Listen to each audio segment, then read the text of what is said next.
Hey, my name is Hannah McKenzie, and I'm sharing my presentation on children and the internet. And over this presentation, we'll be talking about kids and how the technology is involved in their everyday lives, the pros to kids using technology, the cons, the controversy, and my opinion. How technology has consumed adolescents' lives. Well, in education, they have standardized testing that they do, like map testing and stuff like that online, and the grading scale. All the teachers have their grades put into a computer system and it averages out themselves. Also, there is like individual websites where they keep like kids test individually, so it shows the strong points of what certain things are in. Like, if they're better at math and worse in history, they know what to, like, key it down to.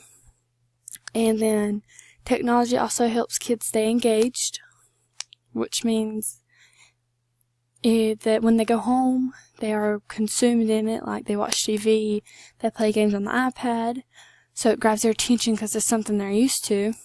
And then that also leads to parents giving their kids technology for a distraction. Like if you see a crying baby in Walmart, 90% of the time the mama will give them the phone, to like keep them quiet. The pros to technology is there was some research done, and it said that it expands critical thinking.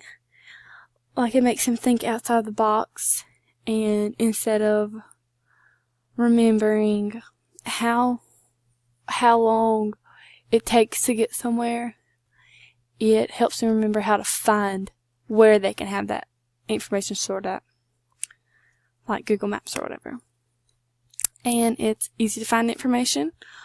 Literally all you have to do is click the Safari app and then access facts and information from everywhere and anyone. You can contact anyone and everyone whenever you want. And then again, it's used for motivation in schoolhouses. And then the cons of technology is it can be overused. Like, kids can stay inside and not go outside and run around and play and exercise. They can just sit on their couch and be tuned into TV all day, and that leads to health problems physically and mentally. That can lead to them not knowing how to interact with people because they have more screen time and less time interacting with people. And that's how it affects their cognitive development. And then their studies say that it can shorten their attention span, because as you scroll through something or the video changes, you go from thinking one thing to seeing a whole new animation of something different that doesn't ever relate, so it keeps your mind bouncing and popping. And then affecting social skills. That was the whole conversation with the not knowing how to talk to people or interacting with them because they have more screen time. And this is a video. We're just going to click on this. It's a short video.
And that was Dr. Stevenson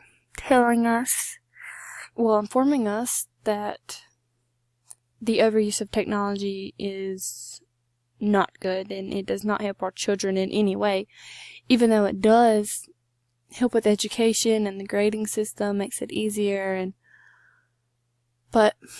that's how there's controversy. There is some research saying that it shortens your attention span and then makes you forget more things, and then there's others saying, well, then they might forget information, but they know where to find the information.